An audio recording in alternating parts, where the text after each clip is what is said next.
let's move on and talk rugby. I think Johne Murphy is on the line. Johnny, good morning to you. Morning, guys. How are you doing? Would you take Mick McCarthy back as the manager of the Ireland football team? I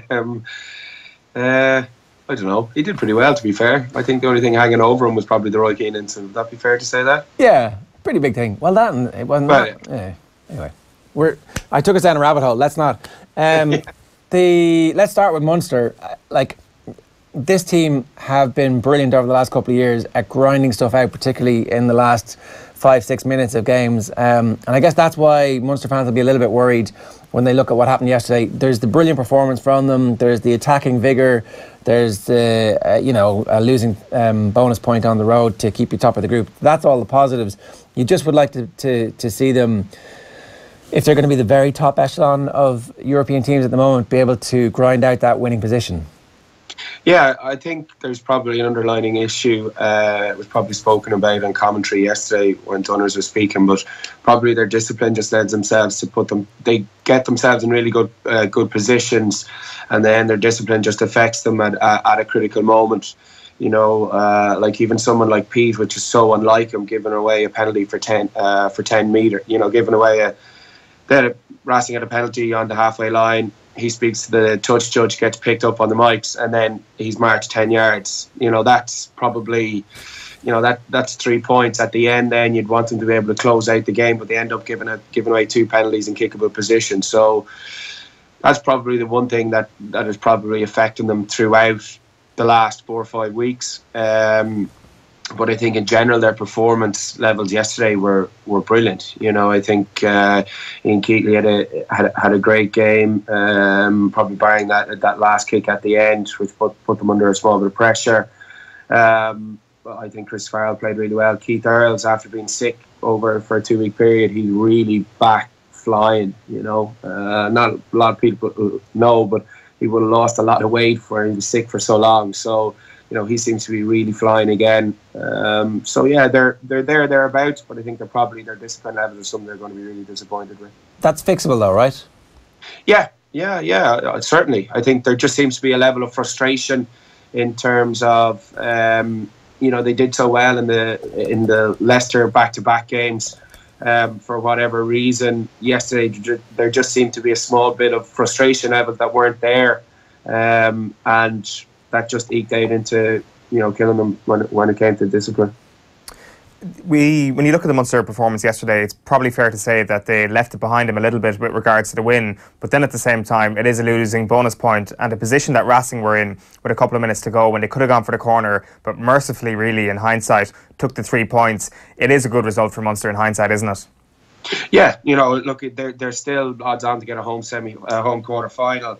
In terms of, they're playing Cast, who mathematically are playing for something, but they need they need two unlikely results to go with them. So, I think in the overall context, if the pool that they were given, and if they were going into round 6 at home, top of their pool, they would have taken this. And given that's everything that's gone on with.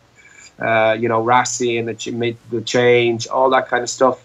I think they're in a pretty good position.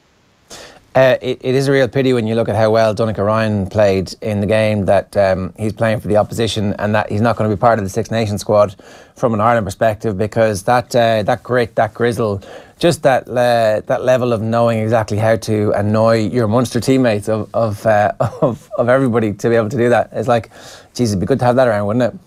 Yeah, I think you look, he is a big game player in terms of, the dark arts. He certainly knows how to get them done very, very well. And I think, that kick chase off, when they went a couple of points down, with 2 or 3 minutes at the end to get that turnover and win that was just, a moment of brilliance from Dunners.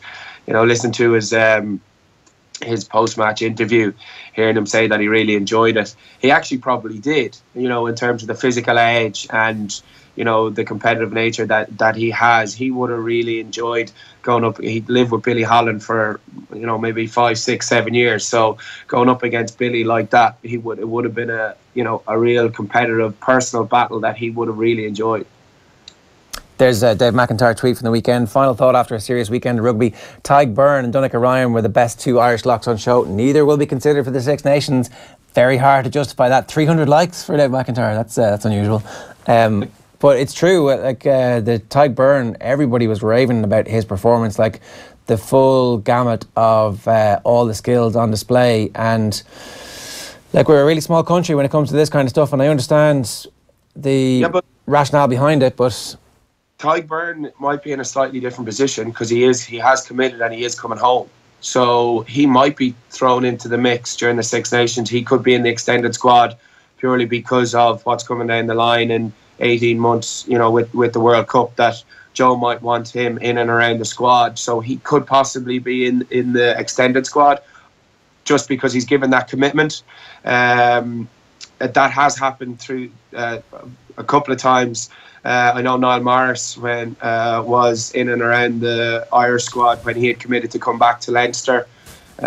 So there might be a possibility that Tadhg, but obviously Dunners definitely won't be, which is a real disappointment because he is someone that any team would be very lucky to have.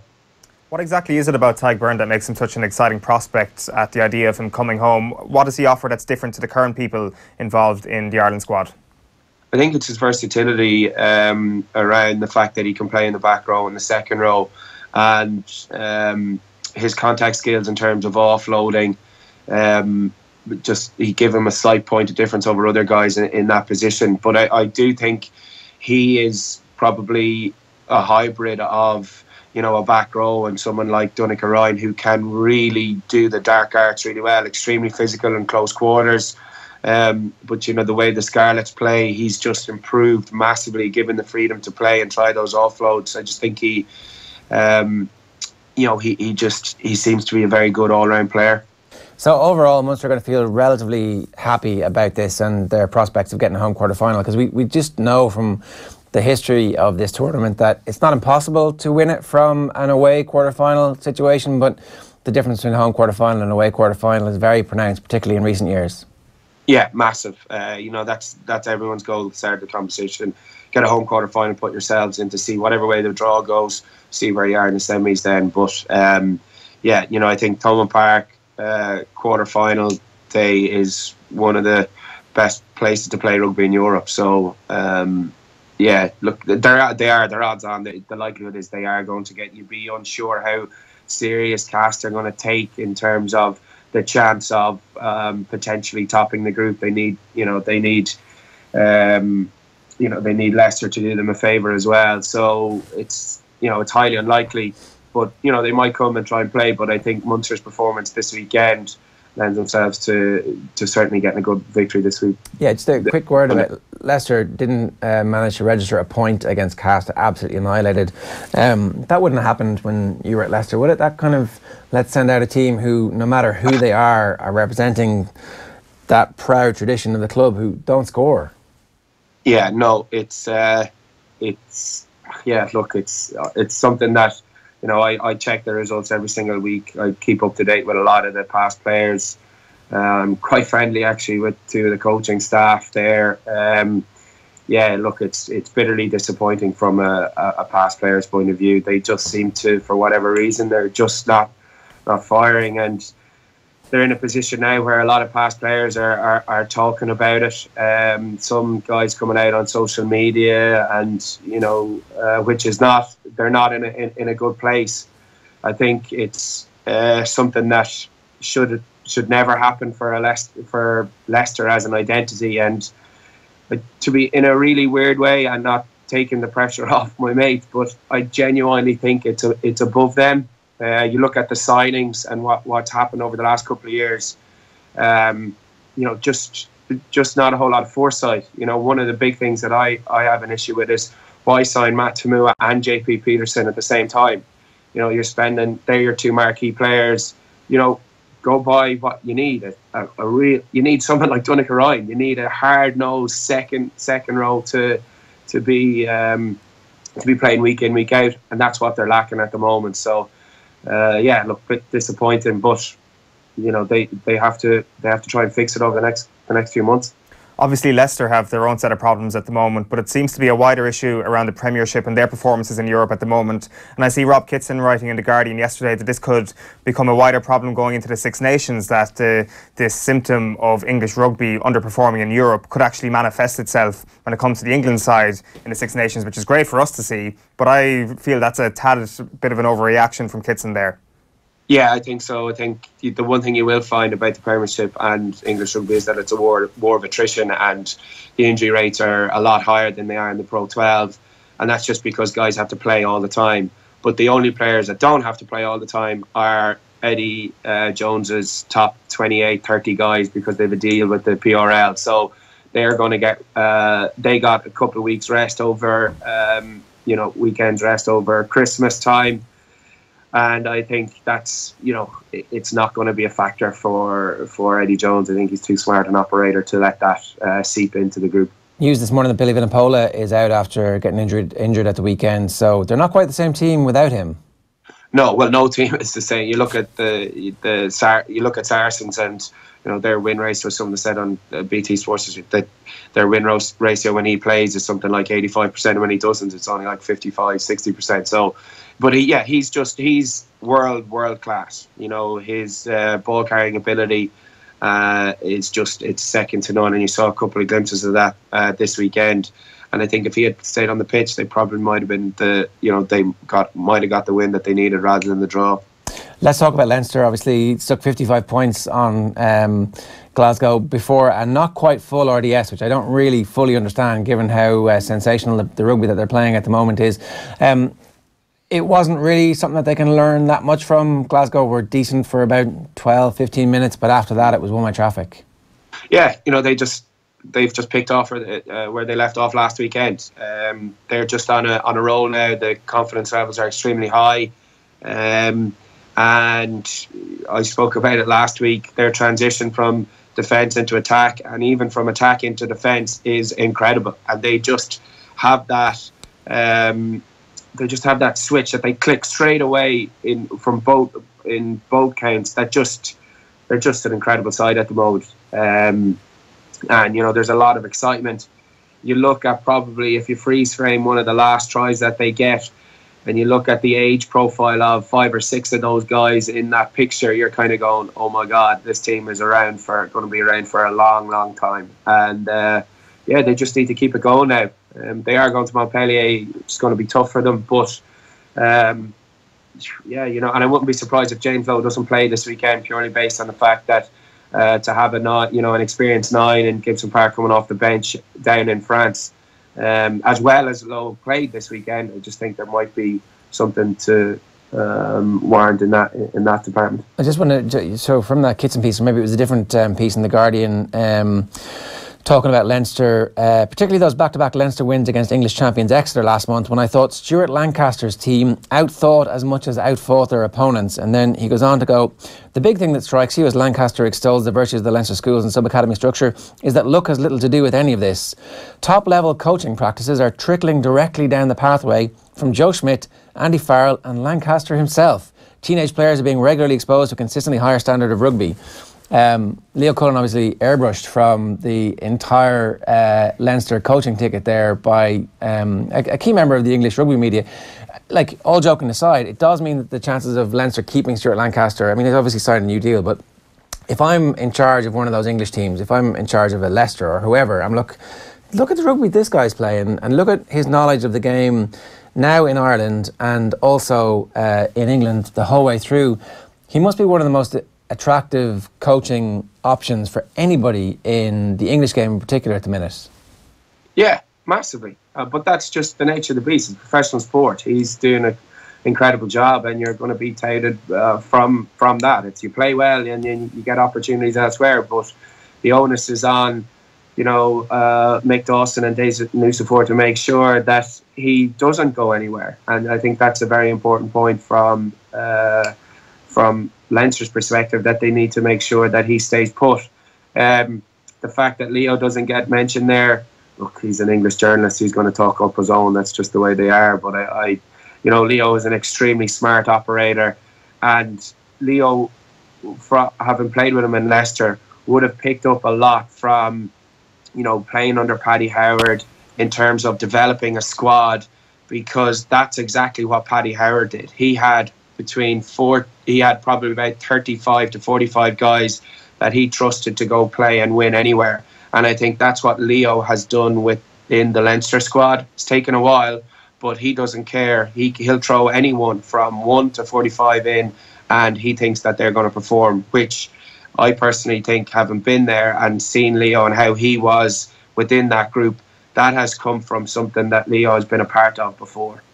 The scary thing about this Leinster team, Johnny, is that they've got serious potential to still improve, particularly defensively. I mean, we saw that James Lowe error for the last Glasgow try yesterday, and Leo Cullen was pretty open on Sky Sports afterwards, saying that, look, he hasn't fully bedded into the defensive plan yet. So straight away, you've got a glaring error there, which has obvious upshot, and you just start to think now how good Leinster can get defensively to add to this unbelievably scintillating attacking game plan they already have. Yeah, and I think a lot of people would know, but defence of all is something that is really, is completely system based. So, if you get that, if you can get that correct, if you don't understand the knowledge, don't understand how that system is work at the start, it will take you, possibly a couple of months to get accustomed to that, and then make the correct reads. That's a bad read. So it's just obviously something that it has come from before, where he's entitled to do that and other guys back him up in behind. So, but that's not how Leinster systems work. So he is going to improve throughout the next couple of weeks, and I think everyone knows that. So yeah, there is there is definitely improvement, and as I already said, the age profile of these guys, so they're going to improve anyway with age. The more they play, everyone's going to improve.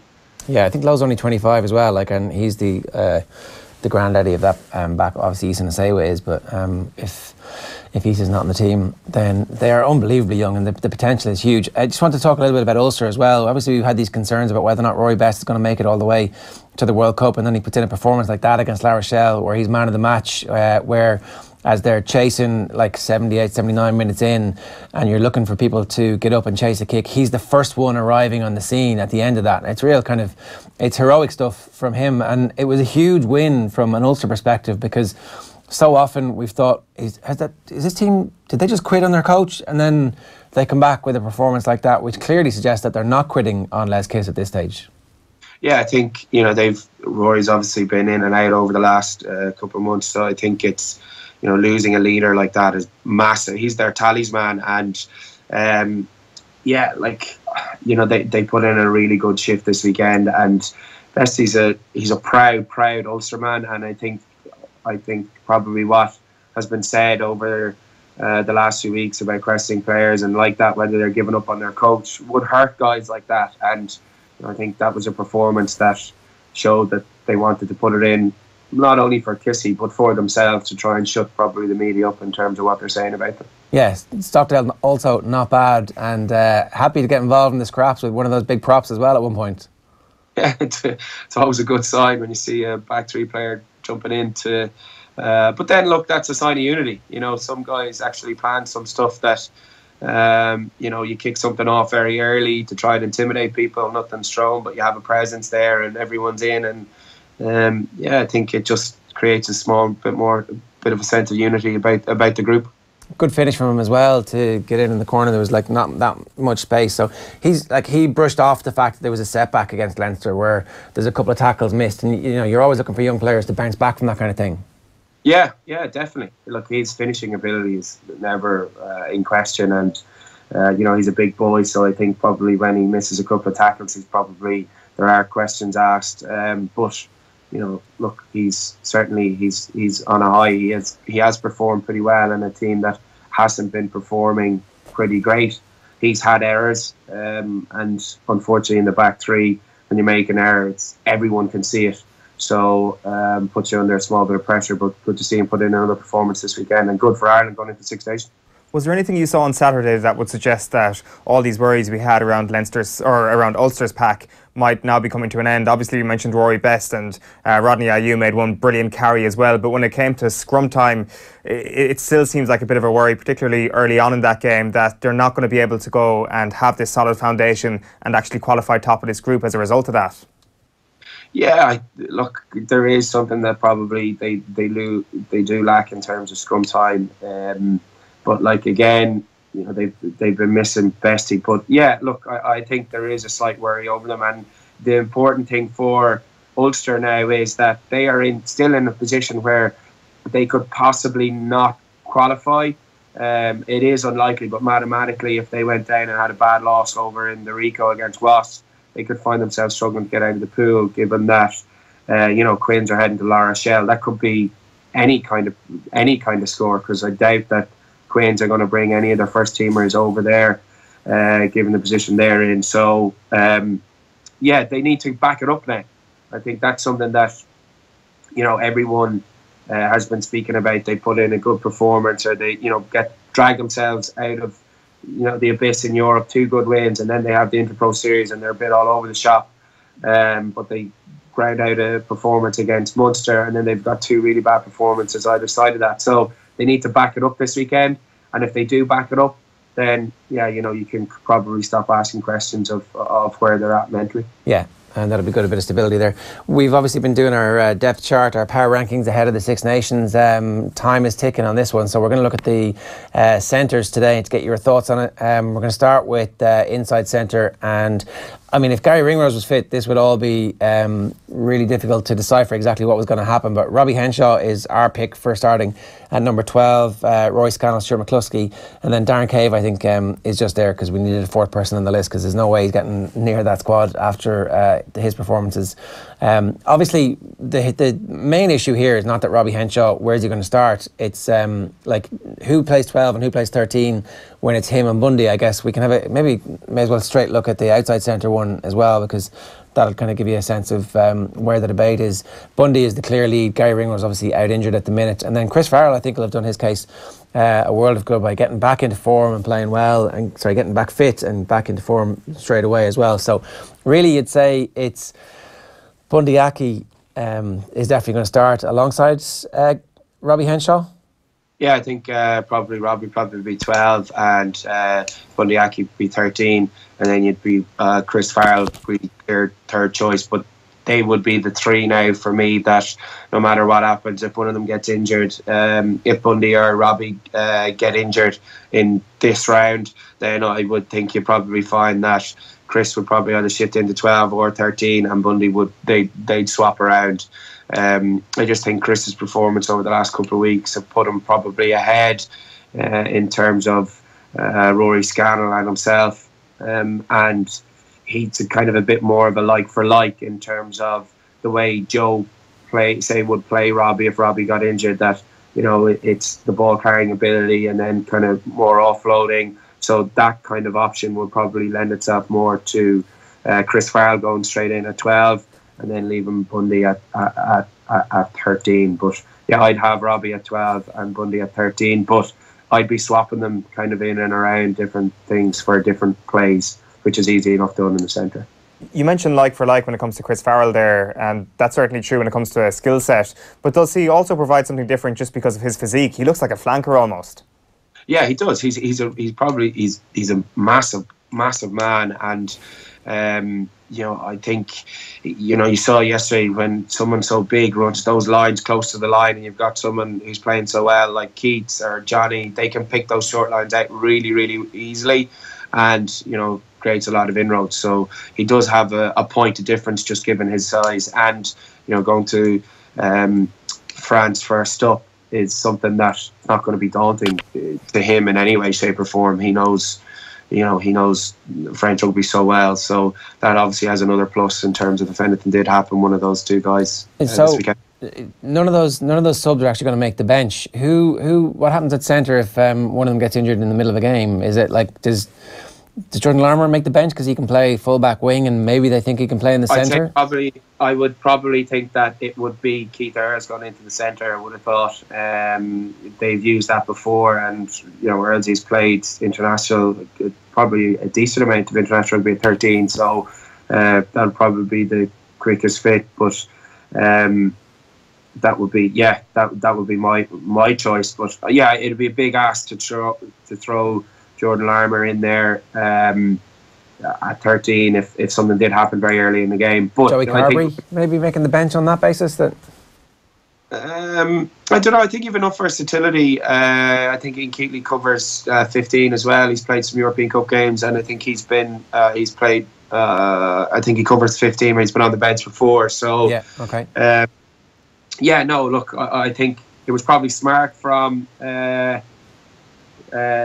and Stuart Lancaster this weekend to give Jordan Lamar a bit of a dig at 13 to just try and show here he does play 13 and he does cover, and we're happy enough to throw him in a European Cup game there, kind of with 25-30 minutes to go. So yeah, he is going to be talked about in that position, but I just think Earlsey gives you a small bit more experience and the form that he's in. Sensational. Yeah. All right, Johnny, great stuff. Thanks a million. Thanks for joining us. Cheers, guys. Thanks for having me.